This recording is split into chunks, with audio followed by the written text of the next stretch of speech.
but we do know a little bit about. First of all, we know why it's positioned here. Can anybody guess if we were gonna make a settlement in antiquity? What are the things that we were gonna look for? Water. Security, maybe. Depends on the situation. Roads. And agriculture. Okay. So, if we look around, where do we see where we could? What would be the sources of these water? Do you have a good agricultural site? Found it. So it is good agriculture. Actually, the river is right over there. It's a flat plain, right? So actually, the main aspect of this is that there was a port here. It's right on the river. And remember that if we take all the way from Tyre and we have Dore, there's no other natural ports all the way until we get much further south. So in this case, if you go up the river, it's a natural place to protect your ship. Okay? So we're actually about a mile from the shore. And the river, of course, changes over time, right? So the river actually was closer at the time that people were actually living here. So let's see. Yeah, we're right here.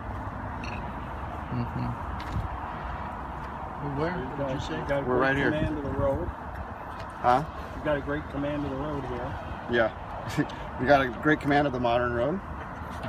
Here's a map from Napoleon's time. So also you can see the site here. How close is that to the road that we have? Huh? How close is that to the main road that we have? Right now? No, let's see. If you put the map back together. Yeah. Okay. It's something. So why do we build roads like this, for example? What do we say? This is built on what? Kurkar? Kurkar. Okay, so you have ridges that are up on the top. We also today they built like the railroad on the Kurkar ridges because it's up above, right? So it's still a good place to build a road. So is there a swamp? Like when they built Tel Aviv, I know that was a lot later, but there's a lot of swamps around here. Was that in biblical times too? I don't think it would have been really swampy here. Further north, it was swampier, but this area, I think, is not as swampy. But we only have a few rivers in Israel, and this is one of them. What does anybody know? Okay, so we said here's the Ayalon comes in here. Mm-hmm. This is from a wadi. Eventually, it becomes a river. What's this side over here? Yarkon. The Yarkon. Where does the water in the Yarkon come from? From east. There's springs. There's actually hundreds and maybe even thousands of springs that come out. This is actually the largest springs in Israel. Okay, so second from the Sea of Galilee. You mean the bigger than Dan? The largest source of water. If we go outside of the Jordan River, this is the largest source of water anywhere else in Israel. Okay. So it's bigger. So today they suck most of that water off, so the river's not as big as it would have been in antiquity. Okay. So the water would come from Jerusalem, right? No. But the springs itself, the water source. Highland. Yeah. Hold on. I'll show you. Oh, okay. So let's use a map.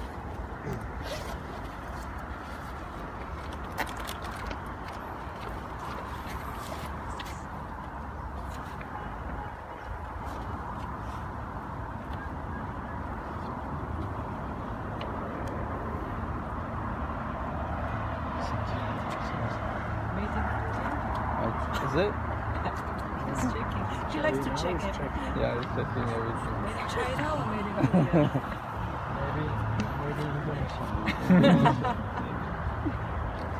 This is more interesting than the lesson. Okay, here we go. Yeah, February, yeah. I found the right map, found it. Okay, so we're here. Telkesile, Yarkon, basically around where Afek is. This is where most of the springs come out. And of course, the water is not from Jerusalem, but from the Samarian highlands, right? Oh, This is where this is Samaria, not Judea.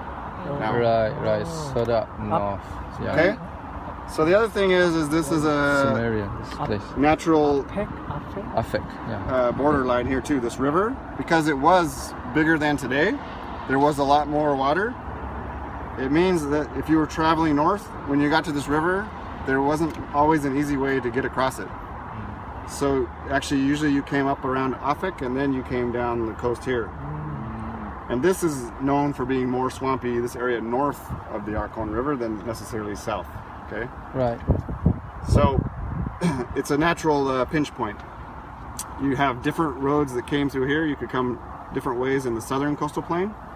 But then when you got to this river and all these springs, you usually came around from Afek and then up along the base of the Samaria to go further north. Right. Okay. Do you know what's the name of the fort here? In antiquity. I mean antiquity. You mean the port? Yeah, the name is that the name of a port here in Tel Kasila. We don't know for sure, but we could speculate a little bit.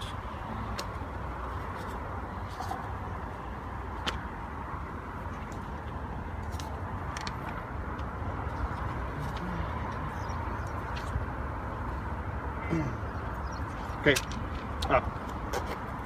Okay, that's actually, this will help us to put the context of this.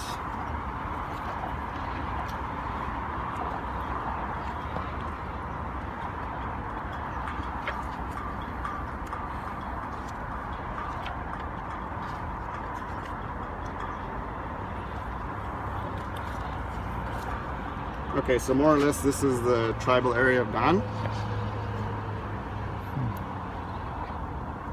This is the northern border between Dan and Manasseh, okay? So this is what's being described in Joshua.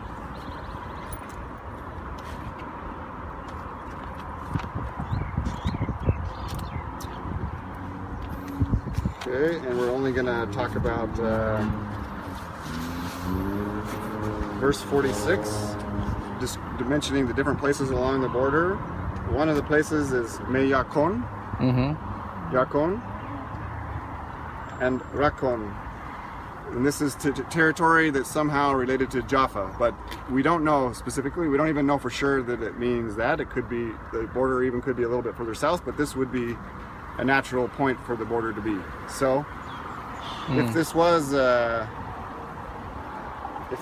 border that's being described, which territory would we be in right now? Manasseh. On the other side of the river would be Dan. Okay. So it is possible that this would be the place to identify this site, but we're not 100% sure. Okay. It's at least a reasonable possibility. Any suggestion? I think this is his suggestion. In this, sometimes this is, in this translation, it's Meyakon, it's also Ha-Yakon, but in any case you can see the Yakon, right?